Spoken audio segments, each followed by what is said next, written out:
You didn't start a business to put out fires, but here you are, holding the extinguisher. Business isn't theory, it's pressure, late nights, tight margins, the thing that keeps breaking no matter how many times you fix it. When the room's on fire, the amateurs shout, the pros stay calm. That's the Fixers and Founders way. Heart discipline, heart rebellion. We walk into broken systems, find the pulse, and make it run clean. Because calm isn't weakness. Calm is a strategy. We're operators, builders, problem solvers, born from the grind, built for the builders. Join us now as we chat with fixers and founders just like you. Let's jump in. Welcome to Fixers and Founders, where vision meets velocity. I'm Tony. I'm Forrest. Today's guest, Patrick Elliott, founder of Four Cross GTM, certified go-to-market OS partner, and the kind of strategic marketer who doesn't just generate leads, he realigns entire revenue systems. Patrick's experience spans SaaS, healthcare, investments, and tech. He's launched billion-dollar brands, scaled software as a service teams, and rebooted go-to-market engines for mission-driven small businesses. And now, as a fractional CMO, he's helping founders break through the fog of stalled revenue growth, one system at a time. If your marketing feels stuck, scattered, or strangely silent, this one's for you. I'm Tony. I'm Forrest. This is Fixers and Founders. Let's get it done.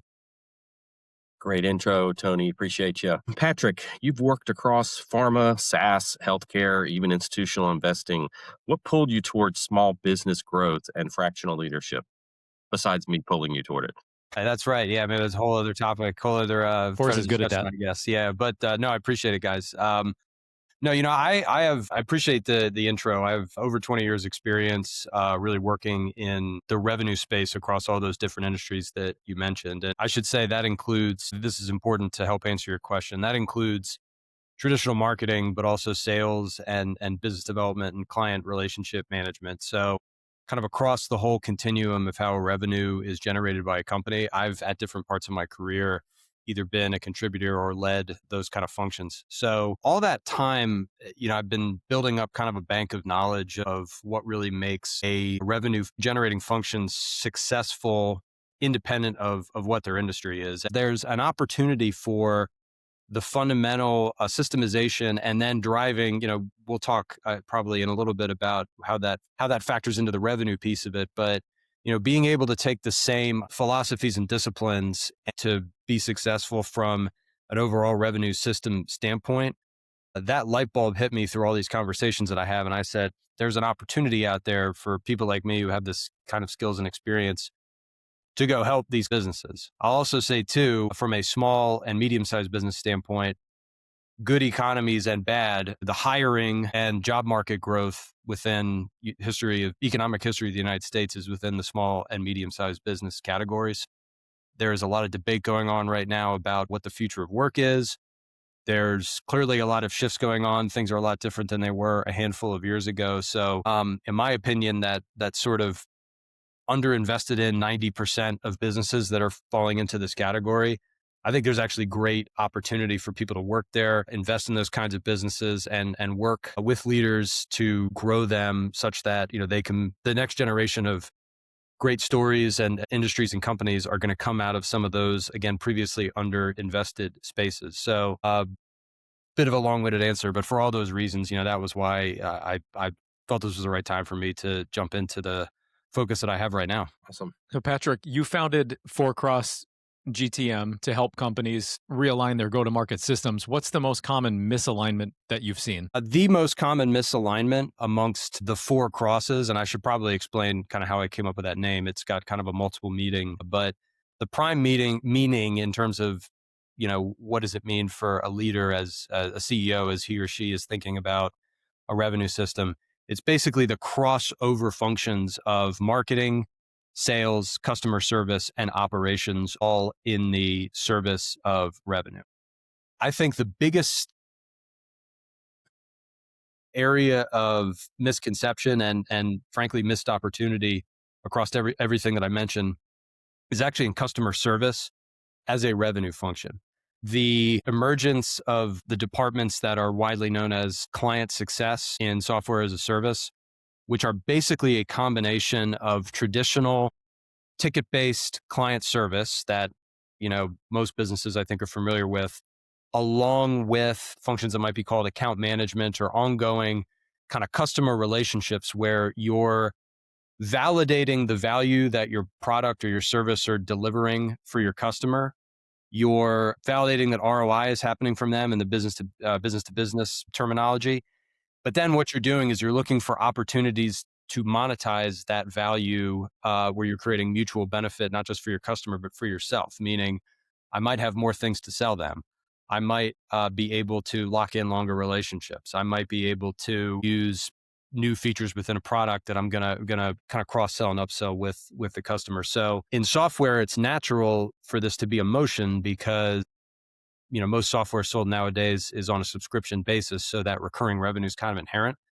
But I think that there's a big opportunity for talking to, again, a lot of the CEOs, a lot of business leaders that I'm fortunate to speak to, where they have good customer service functions, they have very happy customers, but they're not really getting the return on what those relationships are. Obviously, you have to have a great product, you have to continue to deliver value to your customer with it. But if you're generating ever more value, like, you have the right to try to use that to cement a relationship and grow revenue.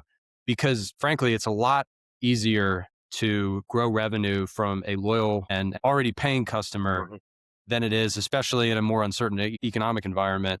It's much easier to have that existing customer revenue and look to grow that than it is to go find the next lead, the next piece of your pipeline. I mean, and you should be doing that anyway, of course, but just the economics and the ability to turn into quick dollars is going to be better from customers that already know you and are paying you. Yeah, I remember that with one of your account managers at the previous company you worked for, one of the companies you worked for, where we worked together. And I think the top salesperson many months was the account manager that was selling additional add-on services. That was proof in that concept for sure. Yeah, I love that. And it touches on a few evergreen points that I often stress to my clients, that the existing customers are the nearest to revenue. And by empowering and equipping your frontline people, you are essentially expanding your revenue team and expanding your sales team, because it just makes sense, right? And I've heard it said too from others that maybe they're a little bit unnerved by the idea of proactively going to their existing customers to see, how are things going? Are you getting value? Are you seeing a return? What if they're unhappy? Yeah. What if you never ask them? So I'm usually the counterpoint to that. Like, What how if you will never we ask know them when they then? leave? Exactly. Yeah. And you never get the opportunity to delight them and to retain them. So thanks. That's awesome. Of course. Yeah. Of course. So, was there a moment in your career when you realized, I've got to do this differently? What changed after that when you came to that realization? Honestly, where I personally saw the need to do things differently was looking to move from really large enterprise down to smaller growth companies. And what was really kind of a light bulb for me, because if you have the resources and the benefits of a big company, if you can kind of work within that, almost like a startup within a large enterprise, I think that the realization was, I'm not going to be able to grow my own skills and potential unless I go something that's much smaller, that has just a much bigger upside potential. Obviously, there's a lot more risk involved in that, but the upside potential in terms of the personal impact that you can create, be it as a department leader, as an individual contributor, et cetera. It's just a numbers game working at a company that has less than 100 people versus, I think, 3,500 or so is what the other place was when I was there. And I was quite fortunate to we found each other, myself and Rabbi O, when I joined there as the VP of marketing in early 2019. It was, coming into that space where at the time it has been a very successful company for a long time, but the particular use case that Revo's products have, they weren't the only company that was doing the kind of billing work and payments work and everything, customer management. There were certainly competitive alternatives, but the realization of being able to come in and really being thoughtful about it, but making a lot of changes and impacts pretty early on. And then importantly, working very directly with sales. And because I led the marketing department, and at this point, Revi was still going strong, but particularly at that time when we were more focused than anything on the telecommunications channel with our billing product, marketing and sales, we had the best marketing and sales kind of collaboration engine in that whole space, like by far, not just in terms of the volume that we put out, in terms of the advertising, outbound, inbound, kind of working together, trade shows. I mean, we were just more present than a lot of our competitors. That was something to where, I mean, a lot of it is just kind of showing up and being present for customers and being in front of them when the needs express themselves. And it's a lot easier to do that in a smaller organization than a larger organization, particularly when you have a market that's very much evolving. I mean, I worked in healthcare companies for over 7 years, and there's a lot of great innovation there, but it's not like there are new hospitals and new healthcare payers popping up, every month that kind of create greenfield for you. Yeah, I love all that, Patrick, and it runs somewhat parallel to my journey. You mentioned earlier that you saw the writing on the wall, so to speak. You understood that the landscape of work was going to change, perhaps become unrecognizable, and that was a similar journey for me. I realized, due in no small part to AI, also, that things were just going to be different. And I think it takes a lot of courage, a lot of faith to step out on your own and be autonomous. So I applaud you for that. I'll just say that, yeah, there's something to be said for not keeping all of your eggs in one basket. Yeah, well said, Tony. Thank you. You always want to be working on yourself. You always want to be keeping an eye on what's out there from a technical standpoint, a tools standpoint. Yeah, evolving yourself as a professional and as a person so that you're best well versed to be able to take advantage of different opportunities that are going to come at you from different directions, for sure. Yeah. And also in my journey, I found that to be true. My ability to up level, my skill set has just been exponential. Obviously, working in different organizations across industries, it's been wonderful. And then thereby, you mentioned, of course, there are fundamentals. So I'm able to essentially copy paste solutions. It's working for this client, certainly work for this one. So it's been awesome. So all that said, Patrick, as a former VP of marketing, how do you coach founders to balance long-term brand strategy with the short-term urgency of lead gen? It's one of my favorite questions, for sure. I'm a pretty measured guy in how I answer questions, but I'm pretty blunt about how this one goes. If you're a CEO and you are looking at a marketing department as the lead generation gumball machine, you have got to get that mentality out of your head, and you've got to start thinking about a systemized approach to marketing in the service of revenue. And I think that it's actually because of a different fundamental dynamic in the practice of marketing, because we have shifted from an attention economy to a value economy. So talk a little bit about what I mean by that. Go back again to the golden age of SaaS. So attention was the currency that you needed to think about at that time, because businesses, and again, SaaS is, kind of more of a business to business side of things, but in the thousands into the 2010s, kind of running up right to the rise of AI, kind of first degree digitization of business customers across the board. Like, oh, we need a CRM, we need an email engine, we need an HR and payroll system. I mean, you name it. Like, if you worked at a company where, you're kind of switching from systems to systems all day, that happened because over that, 15-year period, you had really strong companies with really good sales and marketing that were getting their products into the workflows of their customers. And it was strong companies that had obviously good products and good messaging, but when a lot of it is simply, all right, I'm covering the restaurant vertical in the Southeastern United States, right? And you've got maybe like a point of sale system that you're gonna put in. Everybody's gonna get a point of sale system in a restaurant, right? So I've got 20,000 restaurants that are in this cohort that are going to be buying a point of sale, and I'm going to make sure that every single one, or as many of them as possible, are going to get mine, right? That's kind of over at this point. The digitization trend is now normal. I mean, there's very few businesses that are not working off of systems like this. Back then, it was like, all right, I, the buyer, need to go find something. So let me do my research. Let me use Google. Let me spend half of my day figuring out what it is that I'm going to go buy. And then I'm going to put my demo requests in and, go through the process with them and ultimately pick who I'm going to pick. It's not like that doesn't ever happen anymore, but because of the fact that you've got saturation of a lot of these tech products with traditional buyers, as well as AI, meaning like the use of ChatGPT, the use of Claude. I'm starting to use Claude a lot more, by the way, which I think is fantastic. Buyers are coming to vendors with 2 to 3 times more information than they would have even a few years ago about solutions. So it's like, if you get a demo request at this point, all things being equal, you probably can have more confidence that whoever's asking you for a demo of your software or whatever your solution is, tech or no tech, that they're going to have a decent idea of what you're all about, and probably are kind of leaning towards you, or at the very least going to have you as like one of the 2 finalists, provided that you have had good content in the marketplace, that you've been in the right channels that your customer is going to go to seek out information, and you're consistent in being able to deliver value, and you've got proof points and case studies and all that. So in the attention economy, it was like, all right, we know that there are going to be, I'll go back to my restaurant example, 500 restaurants a month in the Southeast are going to put out demo requests for point of sale systems, and we need to make sure that we're half of those. Here, the top of the funnel is going to be much smaller, because buyers are not going to put out inquiries as readily, because they have so much more third-party information, but also aggregation of information that you might be able to put out as a company and as a marketing department.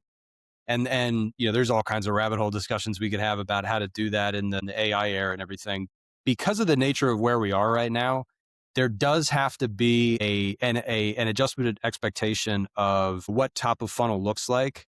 But where you do need to be holding your marketing accountable is going to be more that when the leads turn into opportunities. And I've historically, just as an aside, I've incented team members of mine based upon their ability to generate marketing influence opportunities that become actual sales opportunities, because that creates a better activity model and behavior model towards, we're not just trying to get you a big list of emails that may have, filled out something for a white paper and called those leads and pat yourself on the back. That's not creating value for your sales team in terms of what they can ultimately then turn into revenue. So again, between the way the nature of the marketplace is different, buyer behavior is extremely different, and where teams are what behavior and activity is going to create better success and just a very different environment than even a few years ago.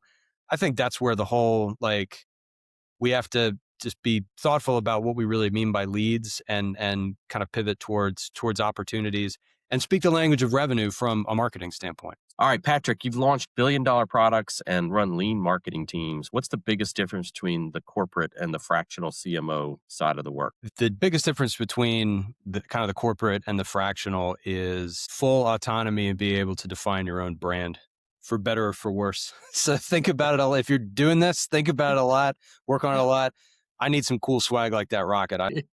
I've taken note of the rocket. I'm making a mental note now. Good stuff. Patrick, again, thanks for coming on. Been very insightful. What's one mindset, method, or even metric that you swear by when it comes to driving revenue growth for the small businesses that you serve? It's both a mindset and a strategic pillar. One of the things that I build my practice on, which is the idea of a differentiated point of view for your business. Entrepreneurs get into any business they're in, because they believe that they can do something differently and better than alternatives for their customers. But you need to constantly be thinking about, how do I explain that in such a way that I can have a goal of, in some ways, becoming synonymous with the problem that I'm solving and the solution that I'm giving. Because that ultimately, obviously, you got to do all the operational stuff. You got to have a great product. You got to deliver for your customers, but be confident and begin to think about, don't be afraid to beat your chest a little bit if you've earned it. Like, this is why I'm here. This is why we're here. This is why we do things differently. This is why I think that it would benefit you, prospect, customer, if you have a conversation with me or with us. I love that you said that. It's so timely. I mentioned earlier that I've spent the last few days in a workshop and was with one of my clients. In fact, they are a manufacturer, and they recently had the mindset shift of like, hey, you know what? People are fortunate to work with us. Mm-hmm.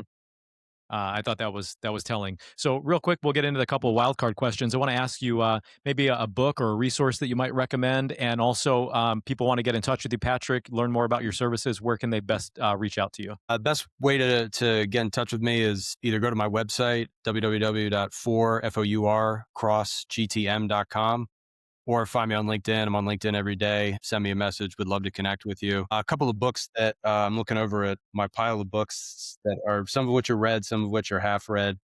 I mean, even if you're not on EOS, the Traction book is a phenomenal, not just a read, but a resource to go back to, because even if you're not running the exact EOS model, the logic of the six pillars of EOS has helped me just as a solopreneur from a discipline standpoint. The way that I have my own CRM, I have my task list, I have a daily cadence that I go through. I have a scorecard. I'm going to update it right after we sign off here because it's Friday afternoon. Just very, very important, because I mentioned earlier the importance of personal brand and being thinking long term, but even if you're by yourself, don't lose sight of the fact that you've got to hold yourself accountable and stay disciplined to a process so that you can give yourself the chance to be successful. And I think the Traction book is as good as anything that's out there to help set that for you. Sweet. Real quick, I'll just mention I just sent my newest client that book in the mail. Mhm. And I probably speak for Forrest and I confidently when I say you're a man after our own hearts, Patrick. So we got a couple of wildcard questions.